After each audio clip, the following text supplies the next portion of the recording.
देखिए, पिछले दिन हम लोगों ने विधानसभा में जो माननीय मुख्यमंत्री जी ने तपाक में आकर के हमारे ऐसा जो 80 वर्ष का प्रतिनिधि है और वो 74 वर्ष के हैं, तुम ताम की बात की। वो 67-68 में किसी तरह डिग्री प्राप्त किया है। जीतन मांझी 66 में डिग्री प्राप्त किया है। वो 74 वर्ष के हैं, हम 80 वर्ष के हैं। 1980 में हम विधायक रहे और वो 1985 में आए। उनको तुम ताम करना नहीं चाहिए था, इस बात की चर्चा किया।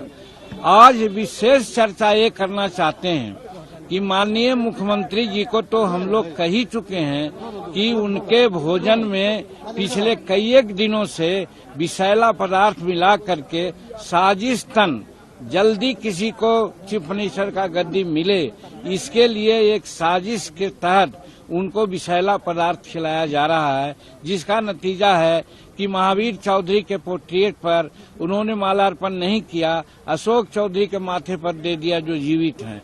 उसी प्रकार से महिलाओं के बारे में क्या क्या न कहा, आज हिंदुस्तान नहीं संसार वाकिफ हो चुका है।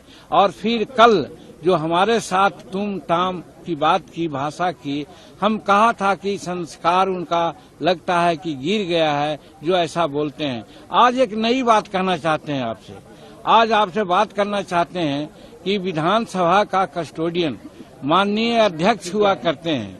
माननीय अध्यक्ष ने नियमन दिया था कि जिसको हम पुकारें वही बोलेगा, और उसके बाद जब आरक्षण की बात खत्म हो गई थी, दूसरा बिल आया नामांकन का, तो नामांकन में हमको उन्होंने पुकारा, हम उठ करके अपनी बात कहना शुरू किया। इसी समय नीतीश कुमार आगे आ गए, टपक गए। माननीय अध्यक्ष जी को चाहिए था नीतीश कुमार जी को रोकना। नीतीश कुमार मुख्यमंत्री के साथ साथ सदन के नेता हैं। जब नियमन जो अध्यक्ष का होता है वो नहीं पालन करेंगे तो अन्य सदस्यों से क्या अपेक्षा वो रखते हैं। ये बात की दुख है कि माननीय अध्यक्ष महोदय आज लगता है कि सत्ता पक्ष के पक्ष में अपना सारा निर्णय दे रहे हैं और हरकत कर रहे हैं, जो इस जनतंत्र के लिए, संविधान के लिए घातक है। और इसीलिए आज विशेष मैं कहना चाहता हूं कि मुख्यमंत्री तो दोषी है ही हैं, मुख्यमंत्री से कम दोषी हमारे अध्यक्ष महोदय नहीं हैं, जो शेड्यूल कास्ट की बात को सुनना नहीं चाहे, सुनाना नहीं चाहे। हम क्या कह रहे थे, वो लोग कहना चाहते हैं कि आरक्षण का बिल का हम लोग विरोध करते हैं। कतई नहीं। हमारे एनडीए के साथी लोग बढ़ चढ़ करके ये कहा कि हम समर्थन नहीं बल्कि सर्वसम्मति से इसको पारित किया जाए, और बाद में उन्होंने घोषणा की। तो जहां तक आरक्षण का सवाल था उस पर कोई टीका टिप्पणी नहीं थी। हम सिर्फ यही कह रहे थे आरक्षण का क्वांटम आप बढ़ा दीजिए। लेकिन डॉक्टर अंबेडकर साहब ने कहा था जब संविधान में आरक्षण की बात आई थी तो कि 10 वर्षों के बाद उसकी समीक्षा हो।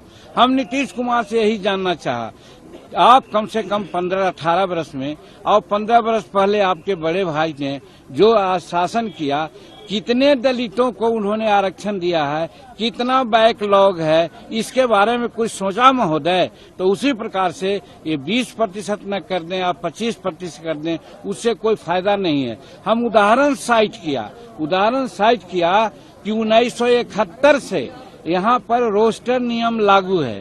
रोस्टर का मतलब होता है कि 16% तक शेड्यूल कास्ट के नौकरियों में आरक्षण दिया जाएगा। आज जानते हैं दुख कहते हुए हो रहा है। हम तो समझते हैं कि सत्ता पक्ष के लोगों को शर्म आनी चाहिए कि आज 73-74 वर्ष संविधान लागू हुए हो गया और जो रोस्टर लागू की बात आती है तो उधर 71 में हुआ तो कहने का मतलब है कि 29 वर्ष उधर हुआ और 23 वर्ष इधर हुआ, तो कम से कम 40-50 वर्षों का अवधि में कितना प्रतिनिधित्व है? प्रतिनिधित्व है 3.7। आप जोड़िए 16% प्रतिनिधित्व देने में कितना साल लगेगा? यही हम उनको कहना चाह रहे थे कि माननीय मुख्यमंत्री जी आप इसकी समीक्षा कीजिए।